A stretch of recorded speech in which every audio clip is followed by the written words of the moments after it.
அனைவருக்கும் வணக்கம். இன்னைக்கு போடுற பதிவு பார்த்தீங்கன்னா, வரக்கூடிய புத்தாண்டு நிறைய பேர் ரொம்ப எதிர்பார்ப்போட இருப்பீங்க. எந்த ராசிக்கு எப்படி இருக்கும், எனக்கு என்னென்ன பாக்கியங்கள்லாம் கிடைக்கும் அப்படின்ற மாதிரி.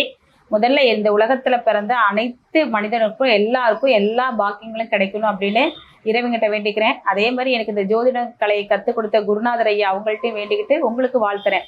கல்யாணம், வீடு, வண்டி, வாகனம், சொத்து, சுகம், இப்படி பேரு புகழோட 16 செல்வங்களையும் பெற்று நலமுட வாழ வாழ்த்துக்கள். இப்போ எல்லாருமே பார்த்தோம் அப்படின்னா, நமக்கு கடந்த வருடம் 2025 வந்து எனக்கு ரொம்ப சரியில்லை, எந்த விஷயத்தையும் சாதிக்க முடியல, இந்த வருஷமாவது நான் சாதிப்பேனா, அப்போ பொதுவாக நான் எங்கே போனால் நல்லா இருக்கும், சில பேருக்கு ஏழ்ரச்சனி இந்த மாதிரி திசை சரியில்லை, ஏதோ ஒரு விஷயத்தினால தடைப்பட்டு போகும். அப்போ நம்ம எல்லாருமே எங்க போனா நல்லா இருக்கும் அப்படின்னா, டிசம்பர் மாசம் 31ஆம் தேதி திருத்தணி அப்படின்னு சொல்லக்கூடிய முருகன் கோவில். அந்த முருகன் கோவில்ல பாத்தீங்கன்னா, நமக்கு வருஷங்கள் சரியில்லைன்னா அங்க 365 படிக்கட்டு இருக்கும். அந்த படிக்கட்டுக்கு படி பூஜை பண்ணுவாங்க. அப்ப நீங்க எல்லாருமே நம்ம வாழ்க்கையில வரக்கூடியது, அடுத்து வரக்கூடிய நாட்கள்லாம் ரொம்ப நல்லா இருக்கணும், ஒவ்வொரு நாளுமே செய்யக்கூடிய காரியங்கள்லாம் வெற்றி வரணும்னா நீங்க போய் அங்க படிக்கு பூஜை பண்ணி அங்க இருக்கக்கூடிய முருகனை வழிபாடு பண்ணிட்டு வந்தீங்கனாலே போதும். வரக்கூடிய புத்தாண்டு உங்களுக்கு வெற்றி தரக்கூடிய ஆண்டாக இருக்கிறதுக்கான வாய்ப்புகள் உண்டு.